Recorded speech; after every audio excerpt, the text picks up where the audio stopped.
উপস্থিত আজকের সভার সভাপতি এবং সংগঠনের পদাধিকারীগণ, কর্মীগণ যারা রয়েছেন, আমাদের সমাজসেবীগণ এবং সমবেত সজ্জন মণ্ডলী, ছাত্রছাত্রীরা, সবাইকে স্তর বিশেষে আমার প্রণাম এবং আন্তরিক প্রীতি ও শুভেচ্ছা জানাই।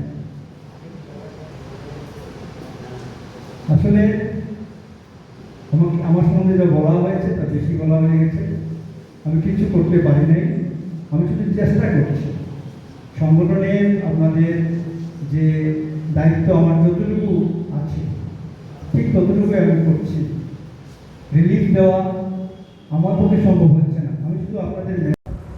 ত্রিপুরা রাজ্য সরকার, ত্রিপুরা রাজ্যের মাননীয় মুখ্যমন্ত্রী প্রফেসর ডক্টর মানিক সাহার নেতৃত্বে কাজ করে যাচ্ছেন এবং আমাদের কেন্দ্রীয় সরকার যশস্বী প্রধানমন্ত্রী নরেন্দ্র মোদীজির নেতৃত্বে কাজ করে যাচ্ছেন।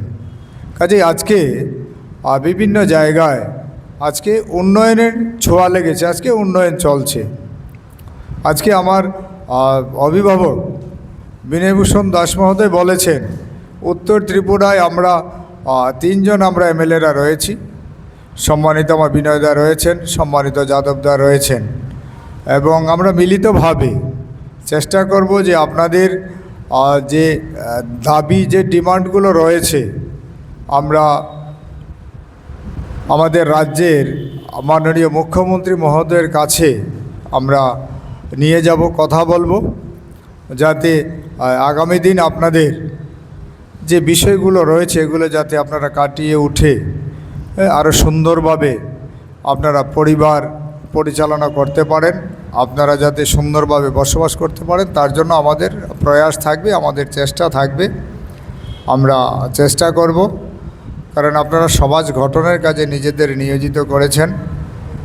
তার জন্য আমরা আপনাদের কাছে প্রতিশ্রুতিবদ্ধ এবং আমাদের অনুরোধ থাকবে, আপনাদের যখনই যেভাবে আপনারা বিভিন্ন সভা সমিতির মাধ্যমে আপনারা যে দাবিগুলো আনবেন, এগুলো যাতে সমাজের পক্ষে সুখকর হয় এবং রাজ্য সরকারের যাতে সেই দিকে নজর থাকে এবং ভালোভাবে প্রদর্শিত হয়, যাতে একটা বাজে মেসেজ সরকারের কাছে বা সমাজের কাছে না যায়, সেই দিকে আপনারা লক্ষ্য রাখবেন। কারণ আপনারা সবাই শিক্ষিত, আপনারা উচ্চ শিক্ষিতরা রয়েছেন, আপনারা টিচার্সরা, আপনারা সমাজের মেরুদণ্ড, আপনারাই সমাজকে তৈরি করেন।